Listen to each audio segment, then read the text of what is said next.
Hey guys, Cardone Corner here, April the 3rd, 2024. I've got Sam Arms and Chris Ings with me.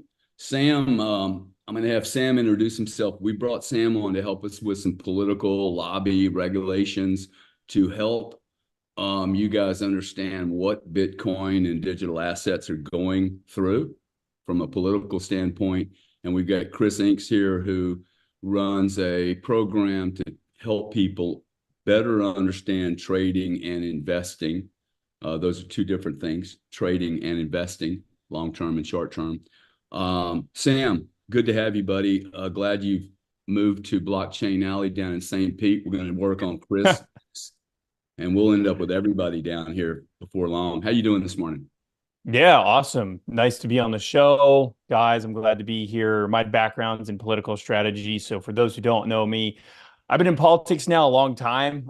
For me anyway, which is all the way back in 2017, which is kind of funny because now it's like, oh, I feel kind of like the same 2017, 2018 vibes with the current bull market. Now it's like there's a lot of syncrasies, but yeah, I run Florida's largest Web3 political advocacy firm. And so the most famous thing that we did was pass that anti-central bank digital currency bill. And so a lot of what I do now is trying to get Bitcoiners and Web3 people involved in the political process and educate them on, how to run for office. What does it mean when you're running for office? Maybe you should start talking to your congressmen and women instead of just complaining on Twitter, which is something that we love to talk about. So I'm happy to give my input on the Cardone corner. Yeah. Hey, listen, on that point, I just want to do a little update.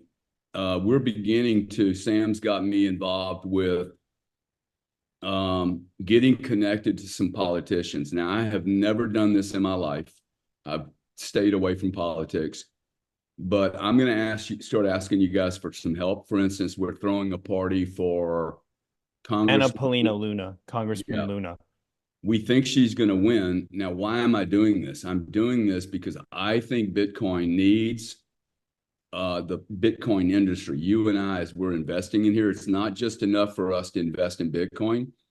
I'm going to implore you guys now. Hey, it's time to start like throwing a dollar, $10, $1,000 to some of these people.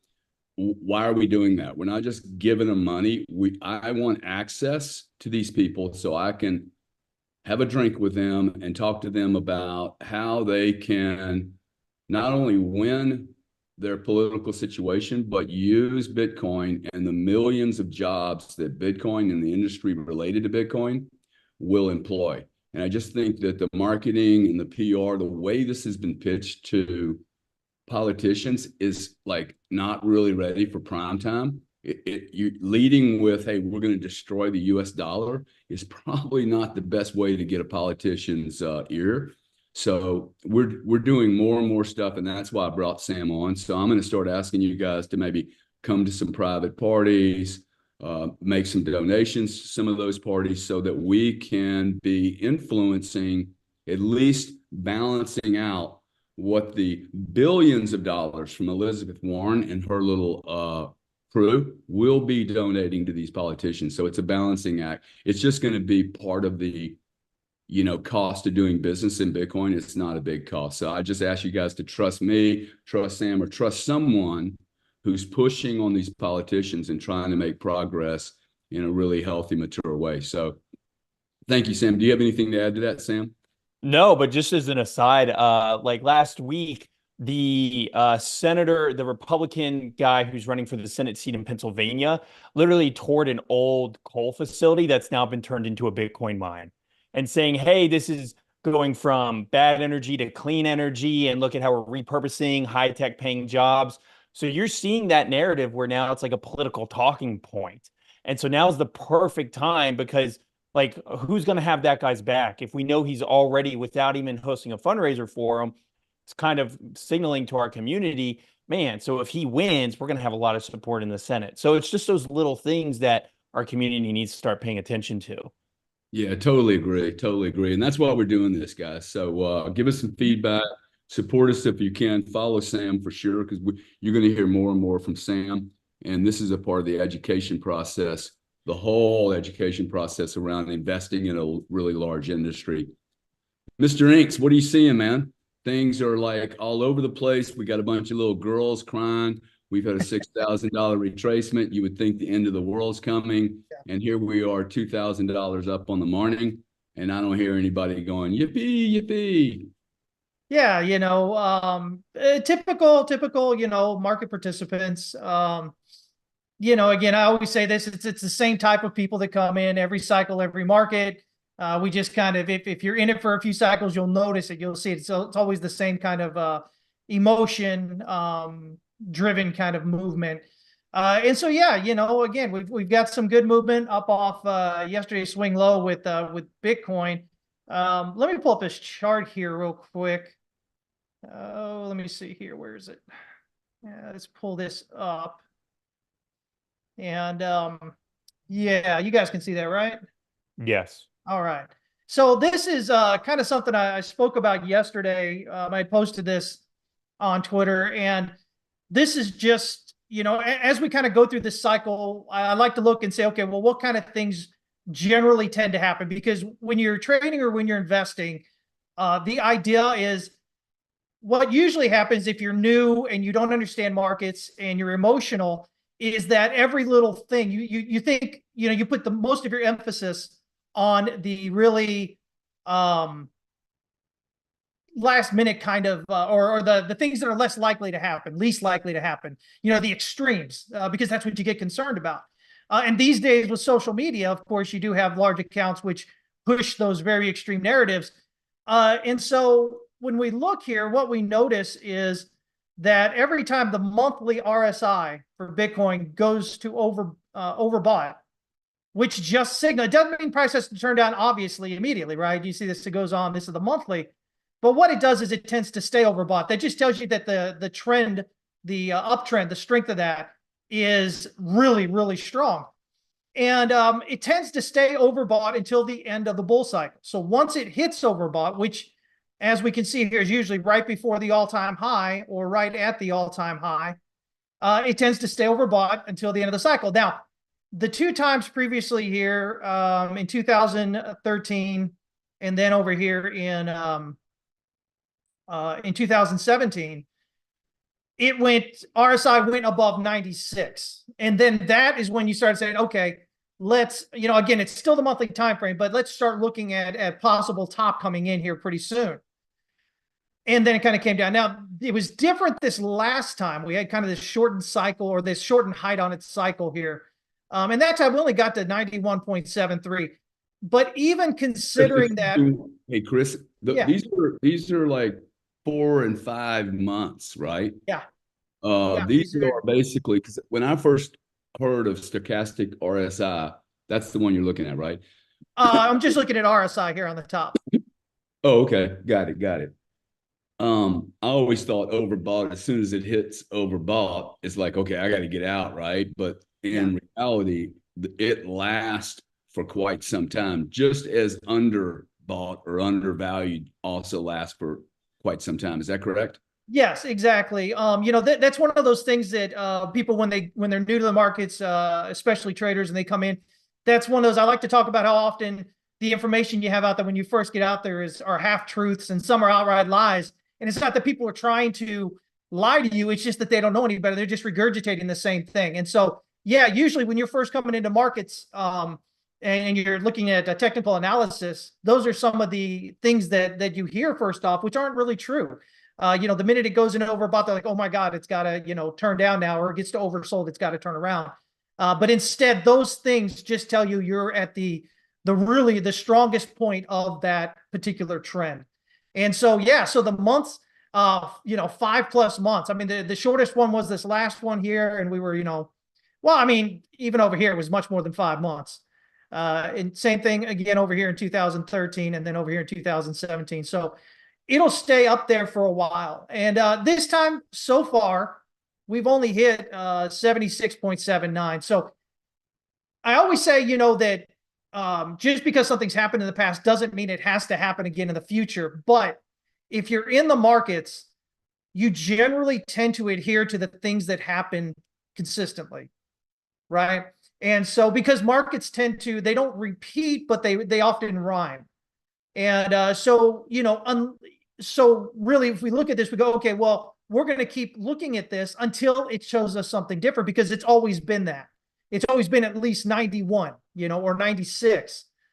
So, right now we look at, okay, well, that's what we'll look at now. If you want to kind of just zoom out, big picture, don't worry about the day to day. But the other thing that I've always done here, if you have pivots on here, what you see here, let me kind of take this out here, is that you have this move sideways between the pivot and the R1, and then you have this aggressive movement up through the R2 without a retest of the pivot as support.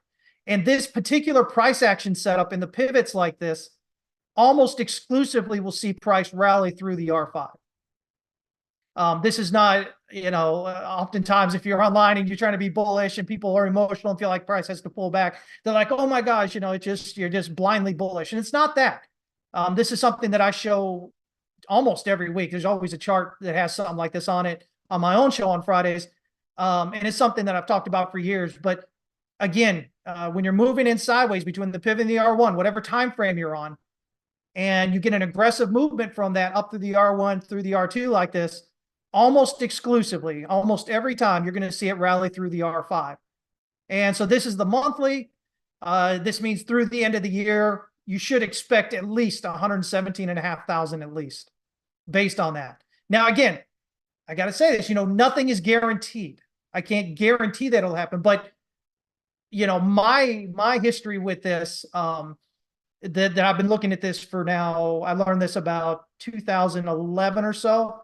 So I've been looking at the same thing for about 13 years, and it almost always does that. So again, we look at the other thing with the RSI, and then we look at this with the pivots. I mean, even if you don't want to agree that it's 170 or 250 or 500,000, whatever, you can look and go, okay, well, we should at least most likely be looking at that 117, 118,000 area when we get in there. So that's kind of my big thing that I've been looking at with it. Locally here, let me kind of pull up the chart here. Yeah, I was going to ask you locally, what do we need to do? Because you can't get there until you do something else, right? You can't get to your R5, as you call it, until we get to where 73 or. Yeah, so basically what we're looking at is the fact that we are just range bound here.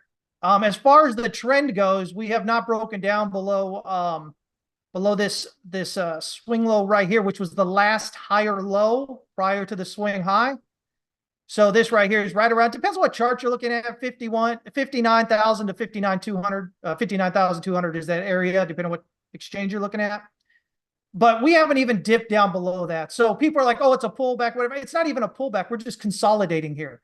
We've been consolidating for a bit. And this is the same thing. I mean, here was 2000, breaking out above the 2017 swing high. And if we look here, we had the rally up, we had the pullback, we had a little bit higher rally, a pullback again, and then we sold that, huh? Chris, you should have sold the shit out of that, right? Right, yeah. But yeah, so I mean, what's going on here? People want the quick move, right? They want the explosion through the all-time high. But the reality of it is, most of the time, this is what you get. You get a basing structure coming off here, which gives you support for the breakout, because often you'll get a pullback and then it'll go up. Don't have to, but when it does, that base provides that support. So for me, the fact that we haven't, I'm not even concerned, even a little bit about this. Now, locally here, to make this easy, basically, if we can get an impulsive breakout above this daily pivot here, right around 68,200 some change on this particular chart, excuse me, if we can get an impulsive breakout above that, it'll suggest that pullback is likely complete. But what we really need a breakout is above, let me see here, this right here, right around 71,581.5 on this chart. That's that level. If we can break out above that, we should be going, okay, we're coming to 80 and then 100 and kind of moving our way through it. If it does pull back a bit more, my initial target would be this S1 pivot on the daily. As you can see, that's the top of this this triangle candles here, where those wicks are above it. Gets us some support right here, which is why that S1 pivot is there. It's a significant area of support. And that's around 62.5. I don't know that we get that. But, for me, that if we do break down, that's my initial target. If we do break out impulsively above that pivot, then again, we do look for that advanced higher, likely printing a new all-time high at that point then. Is this at all similar to what you saw like weeks before other halvenings? Because I know we're coming up on the halvening, or has it always been kind of priced in? Like, is there any, past trend there that you're looking at? Again, just basically the same thing as what I was talking about over here on the monthly chart. Let me see, where is it? Right down here. So this was the 2017 all-time high right there. And so coming up into it, again, we had this range right here. We had this pullback, this rally up, this higher low. And then we had this nice, let me kind of zoom in a bit here. Is that pullback when the halvening was? Let me see. When was the halvening? No, not the halvening on this one. No, this was just prior to the breakout. Oh, you were asking about the halvening. Yeah. Generally, halvenings have seen a pullback into them prior to the halvening actually hit. And so me coming up into this, that's what I was saying. I didn't think that we were going to get a breakout to a new all-time high prior to the halvening, because we never have. I was always open to it, but again, what I said earlier, you just kind of focus on what usually happens. And so historically, we usually had a pullback into the halvening, and then we had a rally up. So for me, from the swing low down here, in November of 2022, what I had talked about was that being the bottom would be that we would expect a rally up into maybe Q1 of this year, January probably, and then a pullback into April for the halvening, and then the breakout. But of course, as you can see, we got the breakout first. But again, that's the whole thing about being in markets where you look at what usually happens and you go with that, and then you adjust as things change. And for somebody new to the markets, with a lot of emotion riding, that's difficult to do that because they want a lot of certainty. But there really is no certainty in the market. You're just kind of playing with what's going on there. So for me right now, this triangle has done well, holding up support as we've gone through here. I could even potentially see like a dip down below, maybe toward this 59,000 swing low area. In terms of this range, that would potentially just be what we call a spring. So if we got that, I'd be looking at what's going on with the price act or with the volume down here with it, because the analysis is volume and price action.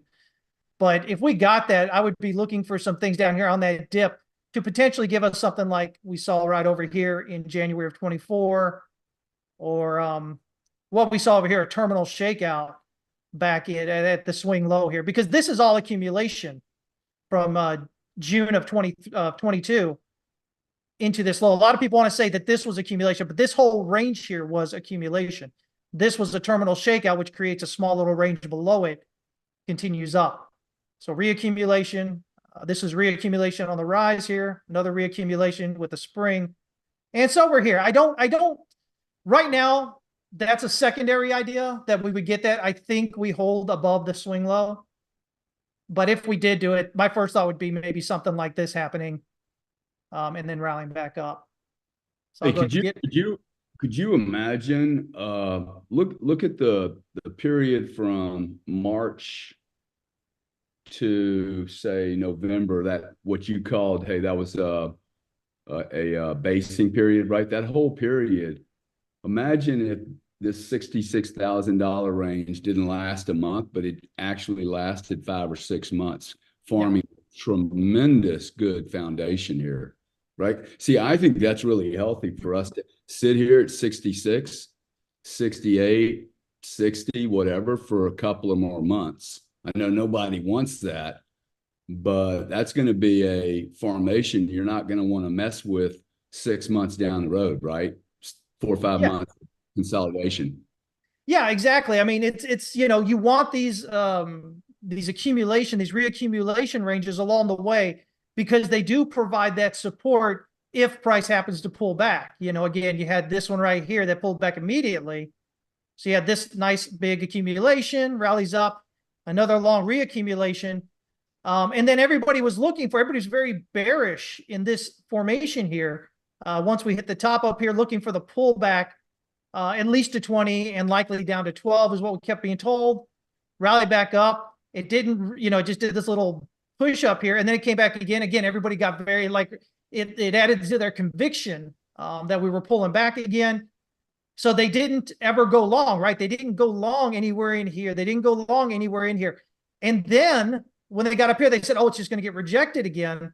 And instead it broke out impulsively here. And then they said, okay, well, I missed it. So it needs to come back and retest the resistance as support before it goes up. And that's when I stepped up. I said, no, we've had 7 months of sideways, especially after this right here.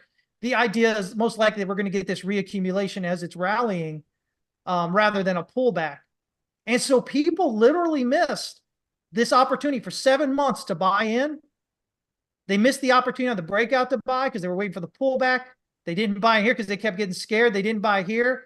Once we got this, everybody's like, oh, now it has to go back down. It didn't again. It just got this dip here. This hit the S1 pivot that I was talking about at the time before heading back up.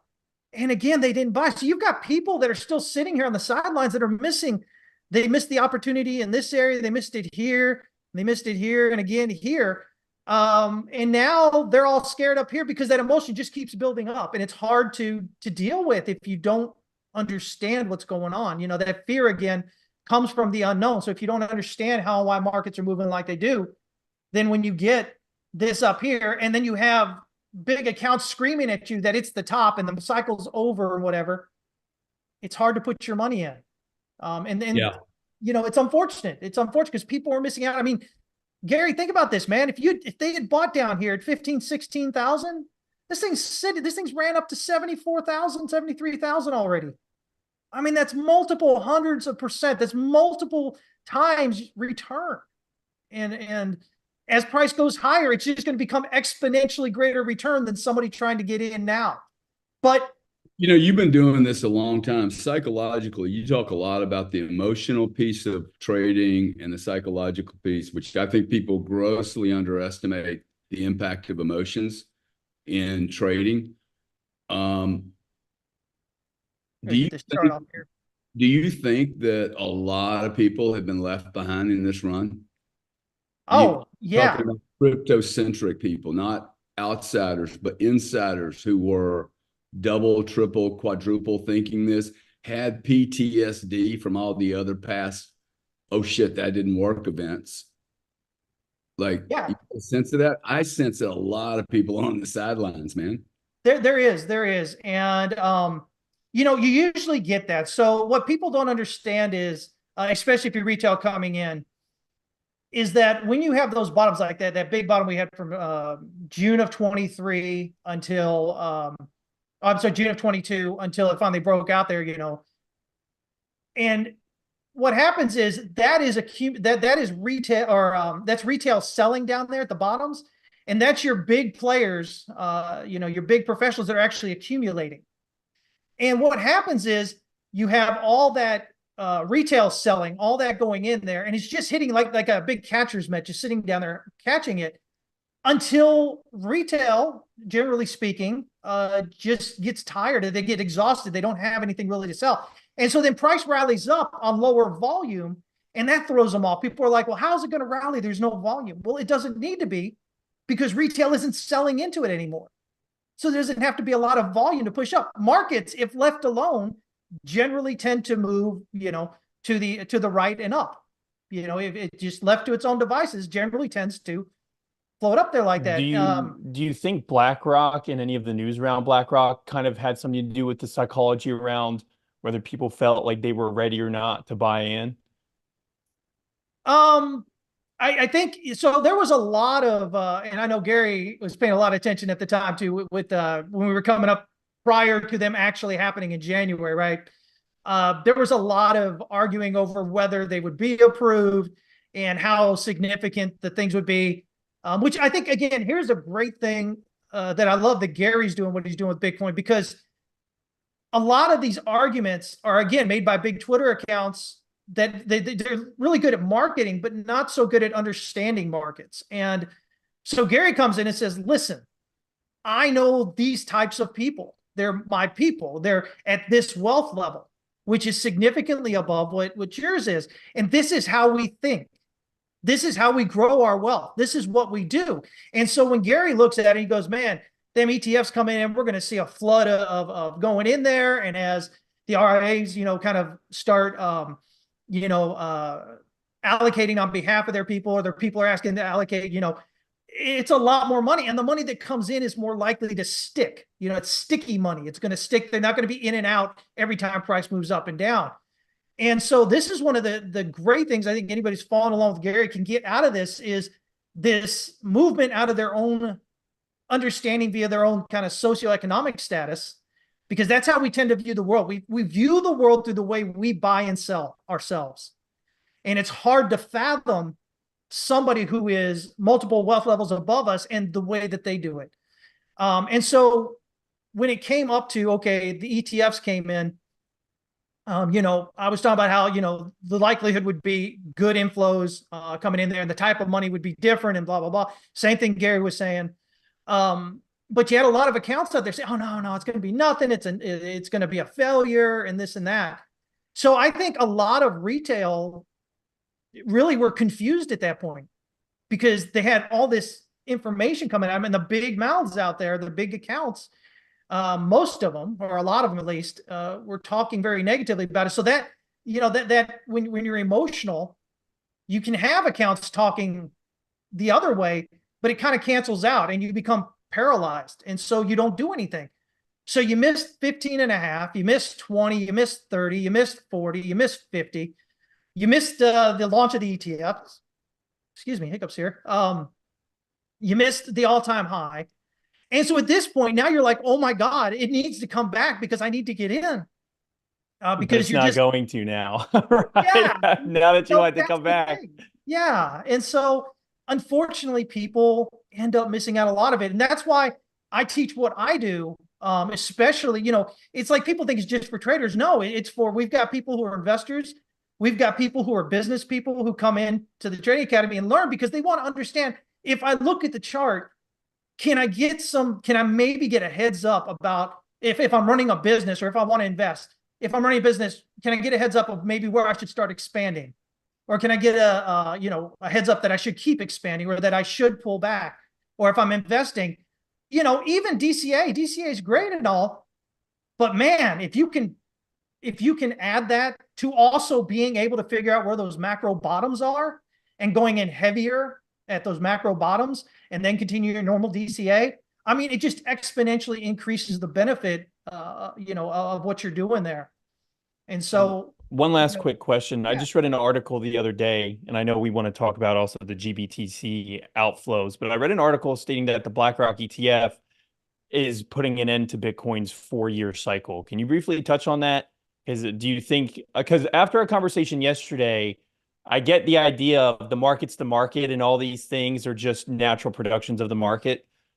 Is that a fair thing to say? Because then you just mentioned that it's going to make the price more sticky, or make it just investing in it more sticky. So is that just, once again, another short-term differential, but long-term everything's still the same? So again, we'll approach it from what normally happens. And I think that's the best way for people coming in, is go, okay, normally we have a 4-year cycle. Now, what's happening now, there's two possibilities, because there's something called a left translated cycle, which just basically means things that normally happen are happening sooner, which means you're going through your cycle sooner. And that's a possibility. It is a very real possibility. But the other thought is this idea of maybe a super cycle, which is something I've been talking about since 2017, this idea that you get kind of this S curve, and that middle portion of the S curve may be potentially what we're getting into now, which is where you start getting mainstream adoption. And so, that's based kind of like on technology. Technology kind of has that mainstream adoption, you get the big move. And I think there's a good potential that could be what we're kind of getting into right now. But there's no way to know for sure. So you kind of start with the idea that, okay, normally it's a 4-year cycle, start there. And then from there, mark out, okay, if it's a left translated cycle, we would likely top out around Q3 or Q4 of this year. If it's a super cycle, we could still top out around them, but it would just be an interim pullback, a larger pullback in the interim. And then we would break out and rally higher, kind of like what we did in 2012, 2013, kind of like that double pump. We hit a high, we pulled back, and then we pumped out even higher off there. Now, the one thing that I can say about all this is since I've been in 2017, January 2017, I've always taken the position that Bitcoin is like a commodity. And so the thing about that is when you're looking at markets, commodities tend to have their biggest, strongest moves at the end. Okay. And they do that because commodities rally at the end in their final movement, what we would in Elliott wave call the fifth wave. They do that because people get freaked out, war, famine, those kind of things. And so commodities are related to that. And so that's often when you'll get the biggest, strongest moves rather than like the stock market, which is usually a third wave, unless it's a big super cycle, in which case it's usually like the fifth wave, just because you get all that euphoria from all those cycles building in each other to finally do out. So if we look at that, it would be hard to argue that Bitcoin has topped or it's maybe even near a top because we don't have that final real, like something significant like we saw maybe in 2030 with a really big vertical rally, which was much stronger than what we even saw in 2017. Chris, yeah, go ahead. Sorry, Sam. Could you bring up the NVIDIA chart? Because I think if you bring up the 1-month NVIDIA chart, I think that's going to really help with Sam's question. Is just do a comparison, right? Like we think this can't happen, but if you look at NVIDIA, this absolutely happened in NVIDIA. It had 8 1-month green candles. We've had 7 on Bitcoin. Yeah. I expect an 8th candle here. I saw a cool little video tracking Bitcoin and Nvidia over like the past 10 years and just seeing when Bitcoin was doing better, when Nvidia is doing better. And then I think it had gold, silver, and maybe like Intel for comparison. And you just see that huge Nvidia rise, of course, recently, I assume because of some of this AI computing power stuff. But then, of course, it also kind of sometimes matches the Bitcoin cycles as well, which I thought was really interesting. Yeah, you have to give me a minute. It looks like TradingView's having a little slow day here loading up charts. Yeah, no problem. I just thought it would be helpful because it's so vertical. I mean, you got 3 months, prices move from 550 to 900. Yeah. It Yeah. told you that, you take away these names and you go, hey, a monster stock, not a little pink sheet, a $2 trillion asset has literally moved from 484 in January, $484 to 903 today, ripped the face off anybody that was short the stock. And if you weren't long it, you were short it, right? Because you missed this run. This was an opportunity. And the reason I bring it up is because people are looking at Bitcoin saying, hey, this can't keep happening. Why? It just did to NVIDIA. Okay. Like this is why I look at all this stuff. It's like, hey, these are tea leaves. Okay. You can't not suggest that this is not happening. And I'll remind everyone, NVIDIA is 25 years old, 10 years older than Bitcoin, 10 years older. So like to me, in 2015, NVIDIA was at $20, man. And that was not that long ago. That's crazy, right?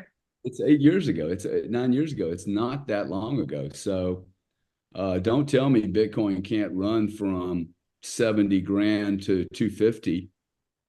We are so early. This is why I keep suggesting to people that you don't look at the price per Bitcoin. To me, it's healthier to look at the market cap of Bitcoin. Okay, because this is an industry now. It's not just a coin. People confuse this with a token. This is not just a token.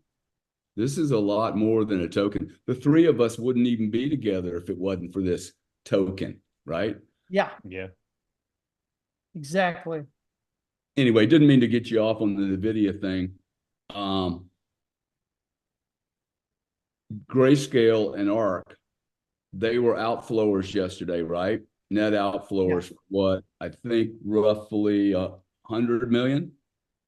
Is that Actually 100 and I think they were closer to 80 something million a piece. Let me see yeah? here. But net inflows were about Oh, 30 mil, right? yeah, net inflows were let me see here. Where is my chart? Yeah, net inflows actually came in at 40 40 plus for the positive net inflows there. So yeah, so we had 87.5 from ARC and we had 81.9 from GBTC. And then IBIC came in with 150.5 inflow, and FBTC there, Fidelity, came in at 44.8 million on it. So again, people freaking out about it, right? A couple of weeks ago, we had those 5 days of outflows, and then last week we had a short week because the markets were closed on Friday. We only had 4 days, and we made up all but like 80 million of the 5 days of outflows the previous week. Came in, April 1st, about 80, almost 86 million outflows. And then yesterday we basically have that with 40 million in inflows. So, people are getting very short-sighted. And again, I think it comes back all to that idea of emotion, right? Again, people are in, and there haven't been the big pullbacks that they were promised that has happened previously. Instead it's been more sideways, as I showed on the chart, right? There's been a lot more of the sideways, and that takes out a lot of the power that we usually get with the deeper pullbacks. So it just kind of extends it sideways. And so they freak out. They're like, well, I've been out, I've missed my opportunities to get in. It has to pull back now so I can get in, rather than just getting in and having a bit of a longer term outlook on it. Because most traders, when they get in there, when they first start, or even investors, a lot of times they want that thing to go up the minute they buy. They don't ever want it to go below, because again, they don't know what they're doing. They're emotional. And that unfortunately keeps them from entering when they should enter. Instead of continuing to wait for that pullback, if they had just got in along the way, even on the breakouts on these, they would be so much further ahead. Yeah. But Yeah. it's hard. It's hard. Emotions are really difficult, especially in the markets. Yeah. Chris, while we're talking about all this, why is gold and silver moving? And is there any canary in the coal mine messaging that we should be looking at?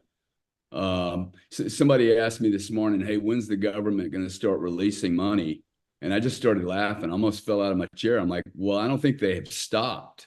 Like, Biden just said that the U.S. government, the federal government, was going to pay for the entire Brooklyn debacle. Well, I don't know how many tens of billions of dollars that is. I'm pretty sure they'll take a $50 billion expense and turn it into $100 billion, but they're already printing. Okay. That is literally, Biden is saying we are going to print all that money. The insurance companies don't have to be responsible for it. Brooklyn doesn't have to be responsible for it. It's a U.S. government thing. And I'm staggered that more people are not talking about this disruption, another supply shock to the global products market, mostly the U.S. market, and no one's talking about it yet. Biden is validating this is a major issue, and the federal government's going to take over it as if it was a tornado that destroyed a whole state. Is gold and silver responding to this type of, government intervention? So I don't usually look at the markets that way. I am while I understand fundamentals and whatnot, what I find is it's usually in the charts.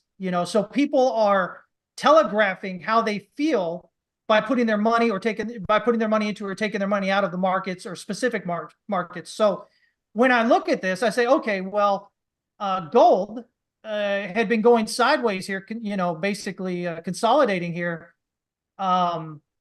most locally since August of 20. And so you had the top out there in August of 20. That was the first all-time high since September of 2011.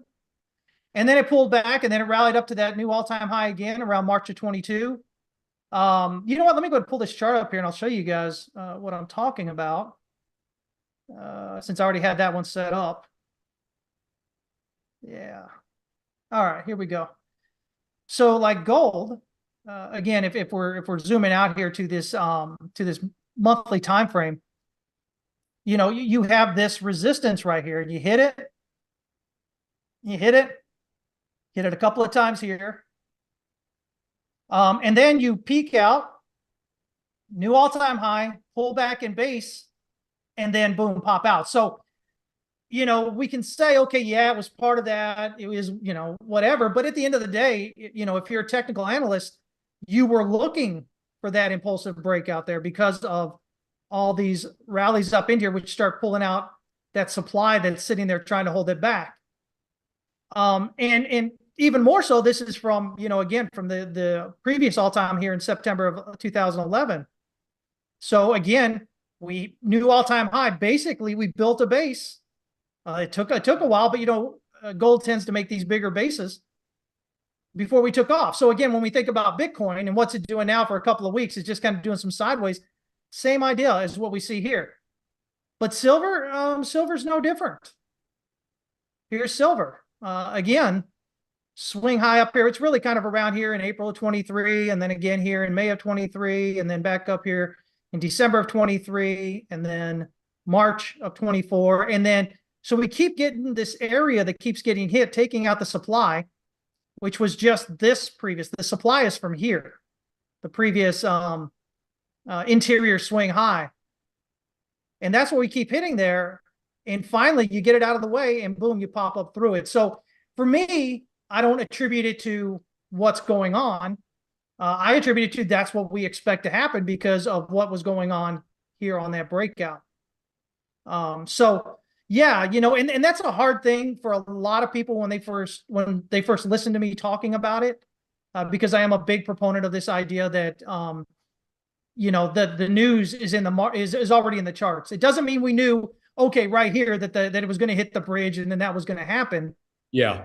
Well, what we knew was the market wanted to go higher, and the market was trying to go higher, trying to go higher, trying to go higher, and off this swing low here, printing these higher lows up to that, and finally it does break out. So, when I'm looking at it, that's the way that I view it. And by doing that, I don't have to worry about narratives. I don't have to worry about, am I getting this right? Am I getting it right about the company's financials or the economic numbers? Is the government fudging about the economic numbers, the jobs numbers, stuff like that? I don't have to worry about all that. I can just look at the charts and go, well, the charts are saying this is likely to happen.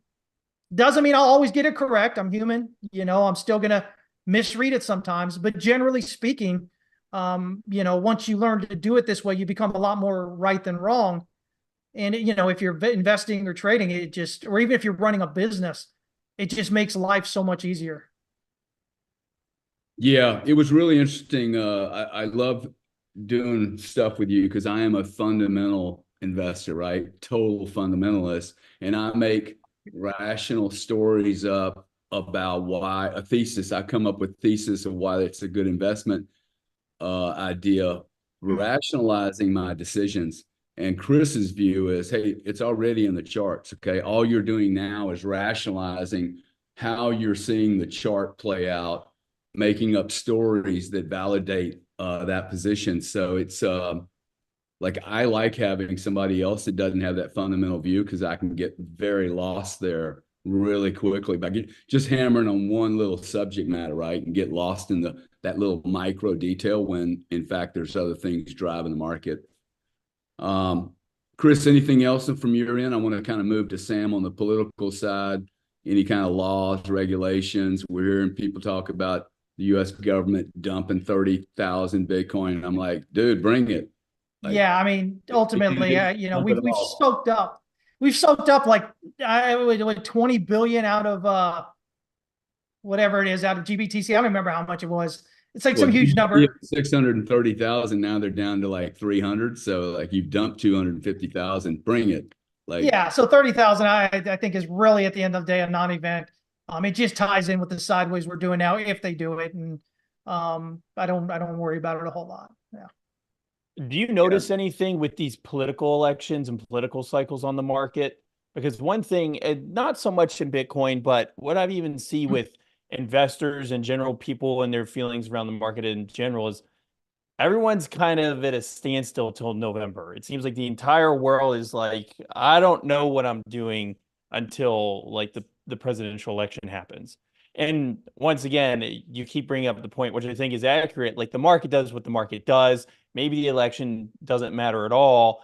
But when I just talk to people, I get this sense of just anxiety, fear. Like the whole world even sometimes feels like we're just going to wait and see. No one's going to pull any triggers yet, which is kind of what makes Bitcoin so cool because Bitcoin's a safety net for all of that anxiety, right? Which is why maybe Bitcoin's immune to it all.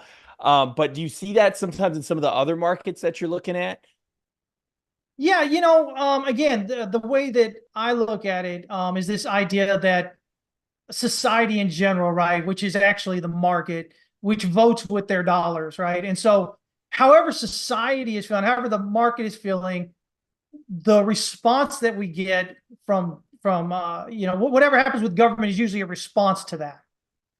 It's not always what we wanted, and sometimes it has to push for a while before we, to get to some sort of extreme before the government does respond. But the government, the central bank, all these things are reactions to what people are doing, right?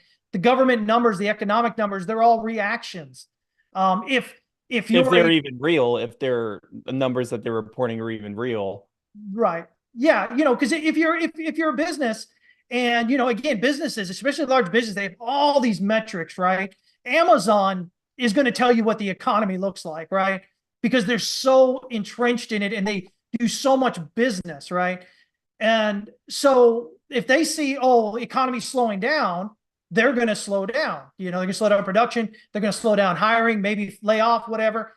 And then you see that show up in the numbers, again, if they're showing what's real. But, you know, these things play out as a response to what people are generally doing. And so, the markets tend to just follow along with how society is feeling, and society feels a certain way, government responds, and then people say, okay, well, there's a political cycle and there's a this kind of cycle and whatnot, and really it's just driven by what is going on with people in general. Yeah, that makes sense. Because I've obviously been in the political sphere, and like one person I've been watching a lot, which I'm going to talk about here in a second, is RFK Jr. and some of the stuff that he's been up to and been doing. But I'm always curious if, some of these traders will then take their market skills and look at the trading political market, right? And see who's betting on who to win and how different factors constitute that. And he just picked his most recent VP, and that changed some of the betting prices of whether he was going to win or not, or how influential it'll be and all that stuff. So I don't know how well that skill translates from the market to then strictly like political elections. Well, that particular market is not as wide as deep, Yeah, yeah. so it's a subset of society that actually, It's very like small. sports betting. Yeah. So, when you kind of look at that versus, say, the stock market, which is, companies and people and everybody, we've been told all our lives that you have to invest in the stock market. So the government, creates laws that make it easier to do so or encourage you to do so. And so I would say, that is a much smaller subset that may not, be as accurately reflective of what's going on, as opposed to something like, say, the stock market, which is a much greater representation, 401ks and everything else, of what people are doing. Gotcha. Makes sense. Well, you both mentioned how you have kids and you're looking at like where the future of America is going. One interesting thing is I just saw a video yesterday. RFK Jr. was on CNN, and so he just picked his vice president, this lady Shanahan, who's really interesting, comes from like the California Silicon Valley tech world. But RFK Jr. is like your traditional Democrat, and he said originally that the main reason that he was running was because he thought he was the best version, best candidate on the Democratic side to beat Donald Trump. But in an interview he had yesterday, the CNN lady asked him, "Who do you think is a bigger threat to democracy, Donald Trump or Joe Biden?" And he actually said Joe Biden. And so I was like, wait a minute, what's going on here? And so I kind of read, like you guys are looking at the tea leaves. I look at the tea leaves. This is probably the first time RFK Jr. has really gone after Biden in what I think such a severe way. Normally he kind of says, oh, both are bad. Both, I don't like either of them, and tries to stay clear. But he said he believes that Joe Biden is more dangerous because, in his opinion, for the first time in political history, the federal government was being used to censor speech. And he said, I can prove that because I sued him and I won and I have the documents to back it. And so he views the censoring of free speech as more harmful than anything else, which is so interesting to me because his recent vice presidential pick used to be married to Sergey Brin, the co-founder of Google, who is the king of censoring speech. Right. And so who also owns, platforms like maybe the one we're live streaming on, right? So not trying to get shadow banned or anything, but I just find it so interesting because what I look at as a political strategist, like you're a market strategist, right? Is what am I gaining from those simple phrases and words on where someone's headed?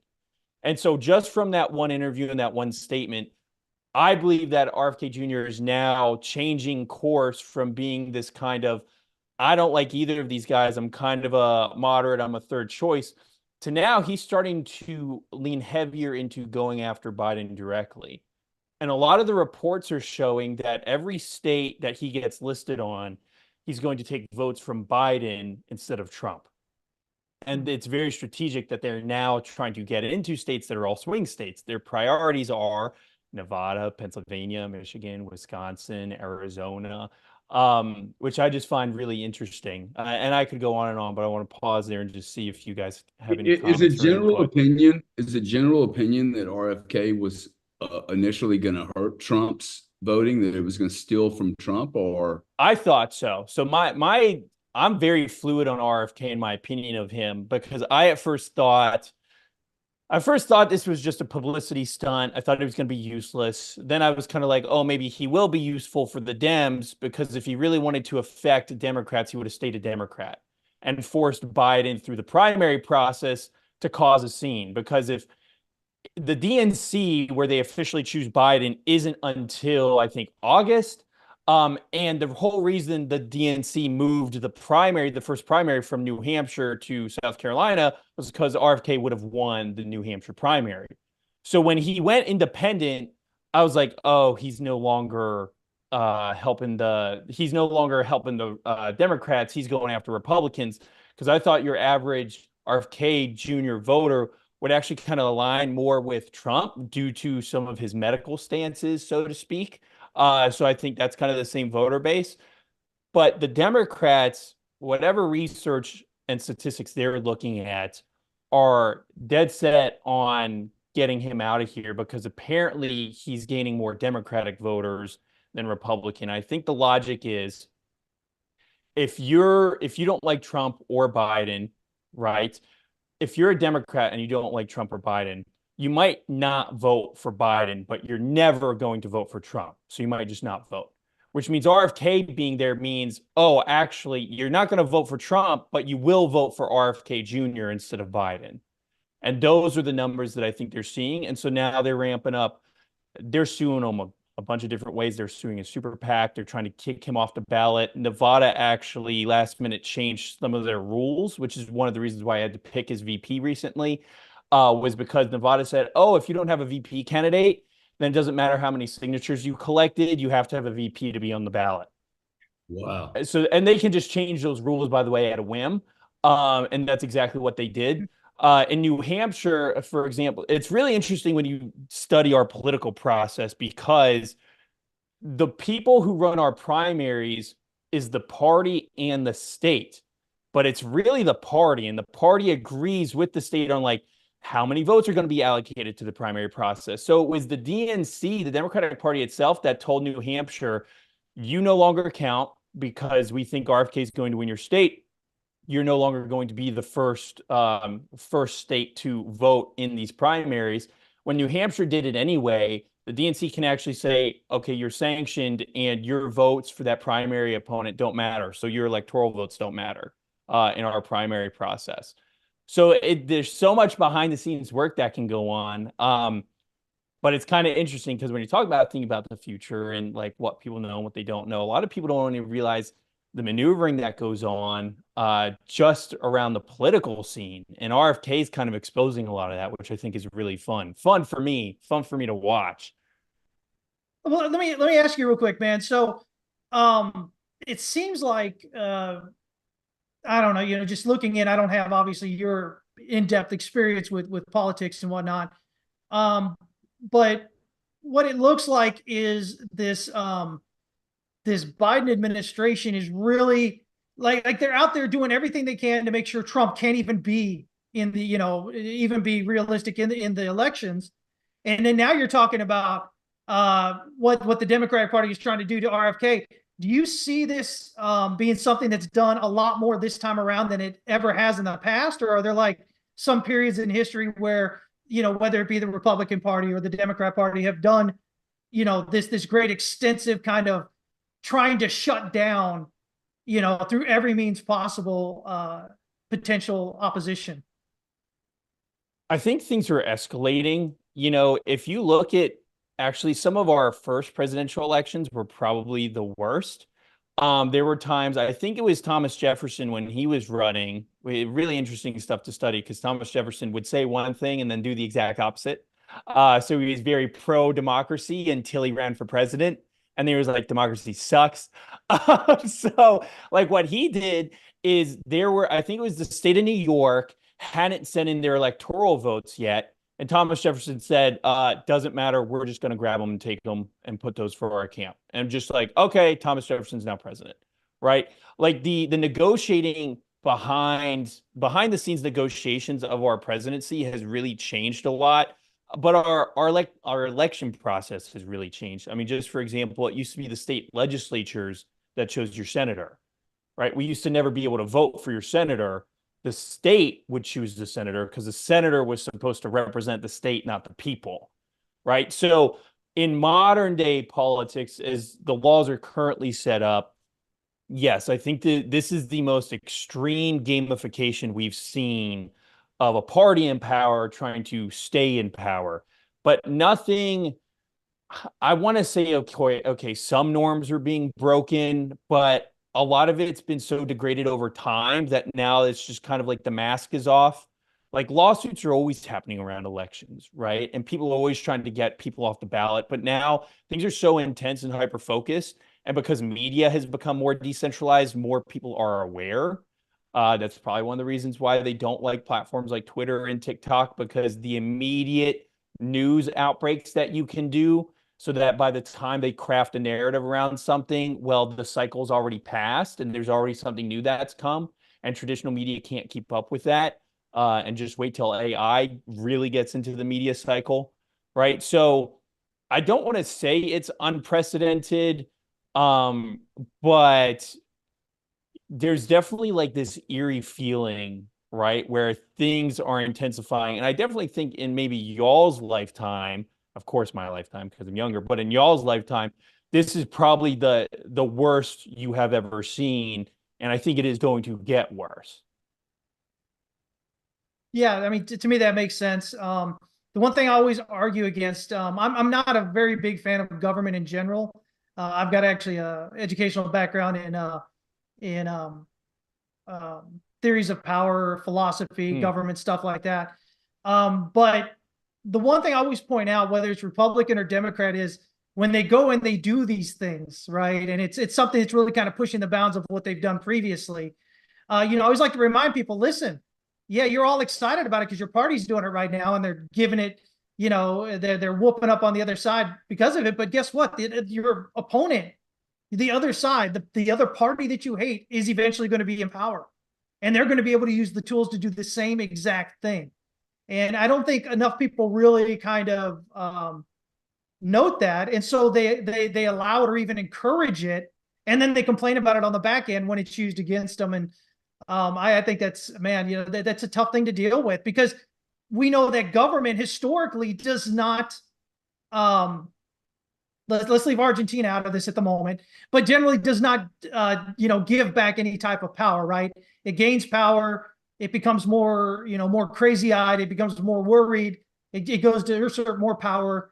and it just kind of continues on. So, it seems to me that whenever these different parties are out there kind of pushing the envelope and pushing what they can do, it just seems like, it just gives the other side just as much and potentially even more power, because then they get in and then they push again. And I think us, the citizens, we're the ones that really lose out on it at the end. I don't care who you like or for whatever reason, but at the end of the day, 10 years down the road, 20 years down the road, you start looking at it, you're like, man, I'm losing out overall. Yeah, I think that's well said. I think that's well said. Sam, what's Kennedy's play? I mean, can he do anything here? Like, where does this end? Because I don't see him getting enough traction uh, to win. I mean, where does this go? I think his sole purpose, and I think it could be his vice president's purpose as well, Shanahan. I think they are both so ticked off that they have had no voice in the parties that they were a part of, which both of them are huge Democrats. I think this is kind of like a giant FU campaign. And it's like, oh, if you're not going to give us what we want, then we're going to sabotage you, is what it seems like to me. And the margins are going to be so close. So, for example, Wisconsin and Michigan and Minnesota were all within the 100,000 mark as far as votes go, right? I think I forget if it was, I think it was 2016. One of those states, it was about 20,000 people. And the Green candidate and the Libertarian candidate both had enough votes to have flipped that. So if all the people who voted for Jill Stein would have voted for Hillary Clinton, she would have won one of those states, and 2016 would have been entirely different. RFK seems to be the most popular third-party candidate. All he needs is to get enough votes in specific states, because in America, the presidential election really only comes down to maybe 5 states, and I could even argue, maybe 5 districts or cities in those states themselves, and that's how you win, right? So if he just gets enough votes in those specific states, then, he becomes a powerful person. And that's when you want to talk about power dynamics. Power dynamics doesn't mean you have to be the one in power. Power dynamics means you can help choose the person in power, right? And who knows what his long-term play. Does that mean him and Trump will get along if he helps Trump win? I kind of doubt that, although Trump did appoint him to a medical board under his administration. So I'm sure there's some kind of friendliness there, but he's still a competitor. At the end of the day, when he gets pumped out, right? Let's assume that September he drops. He is going to support one or the other. If he drops, I don't think he's going to drop. You think he'll go to the end? Yeah, I think he'll go to the end. Mm-hmm. And that's why Shanahan, his pick is so important. She's the funder behind him getting on the ballot on all these states. She is at all. And does that change? Maybe give us a little summary on who she is, but also does that influence what Trump does with his VP candidate? So Nicole Shanahan is one of RFK Jr.'s biggest funders. She comes from a tech background, kind of a Silicon Valley socialite. What's interesting is Democratic mainstay, she gave money to organizations to defund the police, for example. So very kind of left leaning, but then she goes so far left that she also doesn't like big corporations. She doesn't trust big medical establishments. Kind of like RFK, you go so far left, you start to kind of turn back around, right? That horseshoe theory of politics. But she's very wealthy. And she's very wealthy in part because of her ex-husband, I think, who gave her maybe over $23 million in a divorce settlement and stuff like that. And now she may have dated Elon Musk, and then she's currently married to, I think, a very wealthy Bitcoiner. Fun fact, they got married in like secret in some private estate or establishment. But she's the reason he ran RFK Jr.'s NFL Super Bowl ad was paid by, Nicole Shanahan. So now she's viewing this as an opportunity to probably get her own name out there. If you look at her Twitter, she's maybe got a total of like 20 tweets, right? And so now she's re-upping that. I'm sure she deleted all her old ones. But I think her play is to fund RFK and build herself to be a powerful political position when she has no formal background.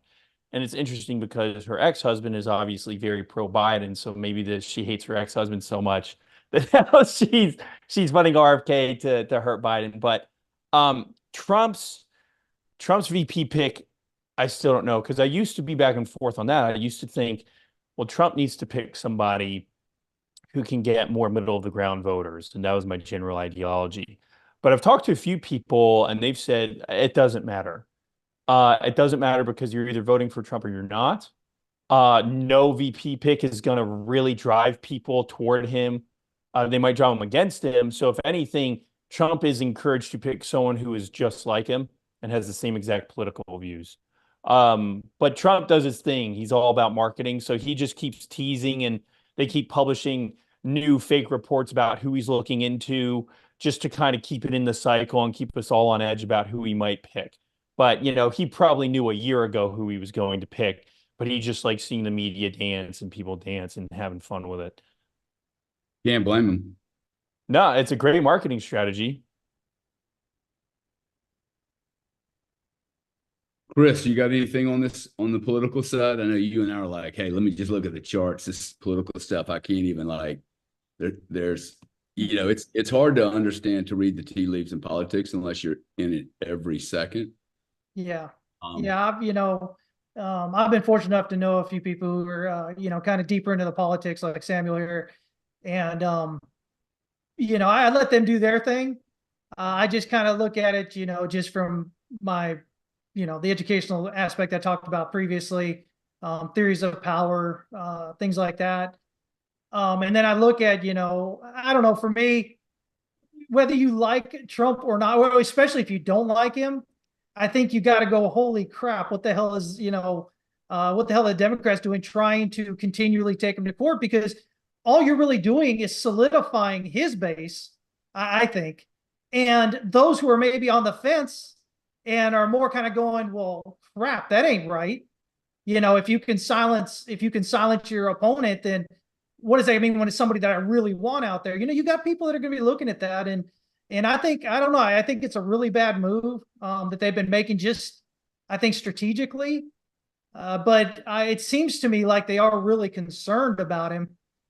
It would be interesting to see RFK come up there and have some kind of power. I love what Samuel said there about, again, it's not necessarily having, being one or the other, the main candidates, but being the guy that can, kind of tilt the election in the favor of one or the other. That's the real power right there. And I think even if RFK can get to that, I think he just kind of he makes his own political future at that point, because now you've got you do one for somebody, you get favors, and I mean that's how the whole political system works, right? So I think the only thing I'm really kind of really interested lately is this idea of mail-in ballots.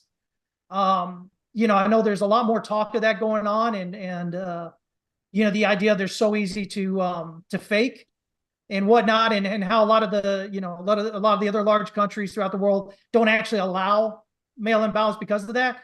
And so I'm kind of wondering, I've found myself here the last month or two, maybe kind of considering, would that be something that maybe the U.S. is going to, maybe outlaw at some point?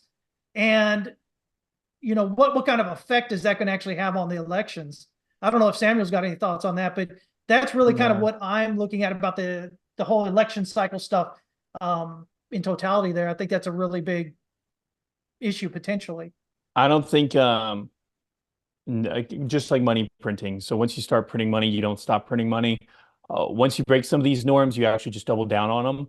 So I think you'll see more mail-in ballots. Your Republicans are now going to start ballot harvesting, just like the Democrats have been, because they've said, hey, we got to do it. It works, which is very fishy, right? Because if you're not familiar with ballot, explain to the audience what harvesting means. Yeah, ballot harvesting means if I just say, hey, I'm going to vote absentee, or I'm going to vote in mail, or I just know I'm not going to go to a place, I'm going to vote from home, you get put on a list. And I don't know if you know this, but I can track like what party you're from and how many times you voted, and you have like a score, and there's applications that track this. So when I'm going to knock doors, if I'm a campaign candidate, I'll know, oh, Chris has voted the past 10 elections and he's a Republican. He's most likely going to vote for me. So I need to make sure I get my name on his mind. So those lists exist. So Ballot Harvester will have a list of people that have said, oh, I'm going to vote by mail or vote absentee. They'll knock on the door and say, hey, I can deliver your ballot for you. Or, hey, have you voted yet? Would you like the ballot now? And I can take it and deliver it for you. And that gets really sketchy because one, chain of custody. Two, you think about like, of course, I'm in Florida, so the amount of seniors here, if you're just going to a retirement home and there's 50 people and you're ballot harvesting all of their ballots, and this is both parties, right? Like, how do you know once you vote that your ballot actually makes it? What's stopping me from being able to know and help you vote and knowing, oh, you're voting for this guy? Well, maybe that envelope isn't making it to the controller's office. So ballot harvesting has been around for quite some time. It's very fishy legally.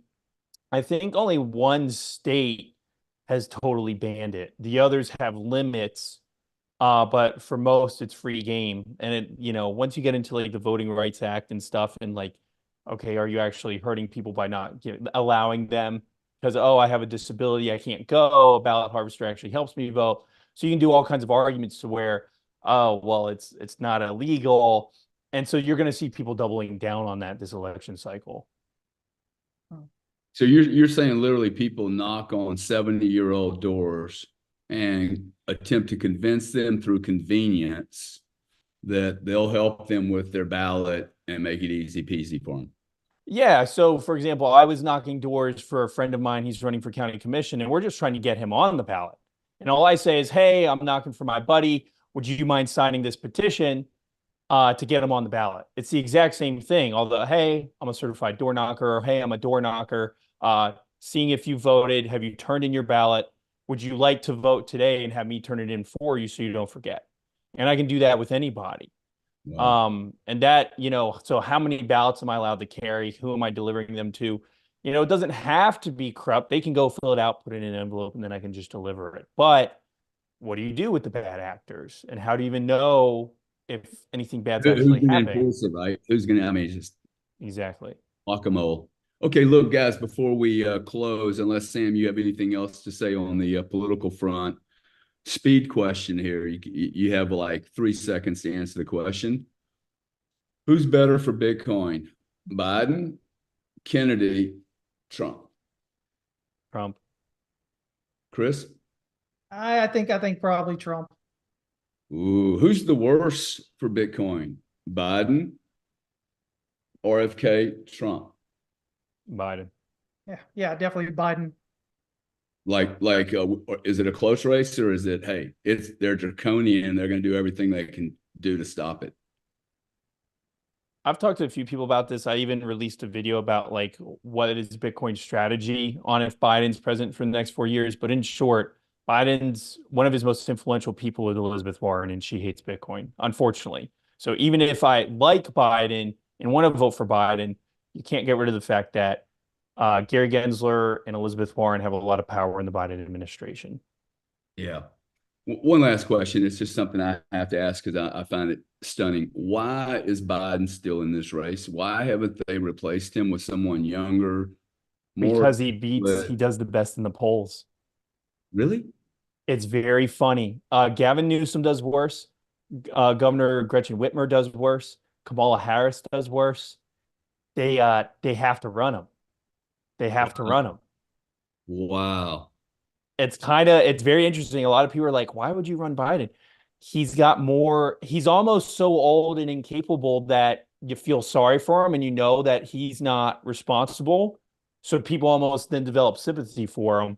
He does the best in the polls of any candidate that they have right now. Unbelievable. Unbelievable. I would not invest in a company if you told me, hey, look, there's only one CEO and he's got dementia and there's no backup plan. There's no bench, there's no depth. This is the greatest human error risk. Like Bitcoin's such a no-brainer for me because I'm like, wow, I don't have any, even my politics, I cannot find no human error risk, no insanity. Yet Bitcoin does give that to me in a really unique way. It doesn't have a head, it doesn't have any kind of mental illness issues. It just has bad marketing.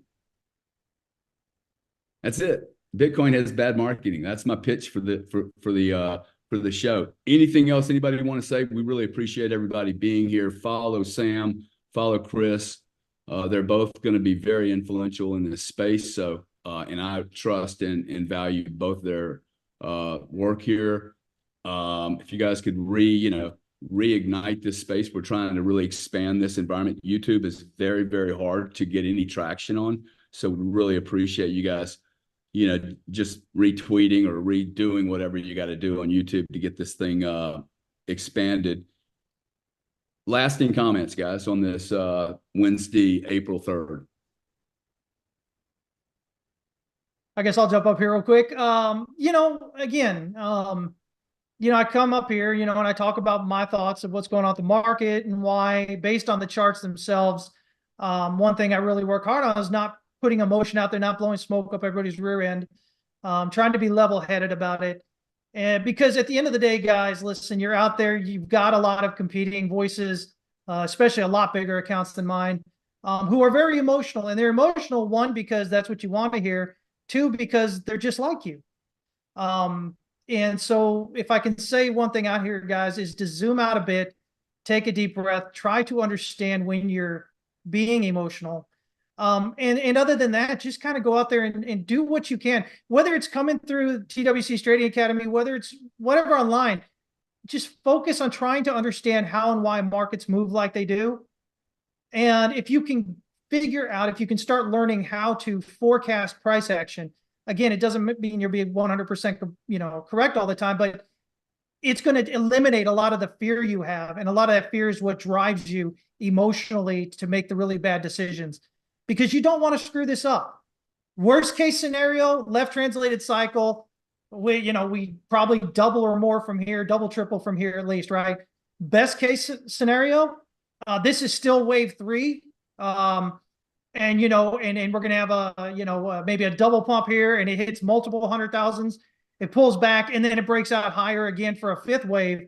And you're kind of really in there for the long haul on it. But, at the end of the day, Bitcoin doesn't have to replace the fiat system. It can just, you should be excited that it could at least be included as part of it, because then you have options. And I think that's what it's all about. It's about having options for your future, but more importantly for maybe your kids or your grandkids for their future, because a lot of crazy stuff going on these days. Yeah, I agree with you, dude. I would not want to bet against this 15-year chart either. It's just nonsense to try to bet against this thing if you zoom out. So I think to Chris's point, Chris told me once, I asked him, I said, hey, what was your biggest mistake in the early days? He said, I should have mowed more lawns, made more fiat, and invested that fiat into Bitcoin. No, seriously, that is what he said. I should have mowed more grass and made some money and invested in Bitcoin. Sam, any last comments other than just about the Bitcoin this afternoon? Yeah, I enjoyed listening to you guys talk about the charts, because that is definitely not my strength. And so I'm like always learning. I'm trying to read more about, just basic market fundamentals, but I'm like a good emotional indicator. I'm like, okay, Sam wants to sell, so that means don't sell. I try to like play off myself when it comes to some of the market analysis. But no, just pay attention to the news cycle. Really half of this stuff is just about noticing what's going on. And you just have to be informed. If you're not on Twitter, or you're not on TikTok, or you're not doing your own research, it's just a lose-lose. Yeah. Yeah, Sam, I think some of the stuff we're doing that it's going to expand your education is actually going to help you in your discussions with the politicians and the rule makers, regulators, because there's going to be a lot of pieces you're going to be able to add it. Hey, look at this. People love looking at charts. They look at a chart and they go, oh, wow, that's really meaningful. You start comparing them to other things. So I'm really excited about you being on the team. Chris, thank you so much. Thanks to the audience, all your comments. We're doing this every Wednesday. We're trying to do it a little bit more, but it's a tremendous amount of work. So if you like it, let us know. Follow Sam, follow Chris. You guys have an awesome day, and let's rock and roll on Bitcoin, okay? and keep your life clean. Okay. Be nice to people. Be respectful. We do not have to turn into animals. Okay. All right, guys. Thank you very much.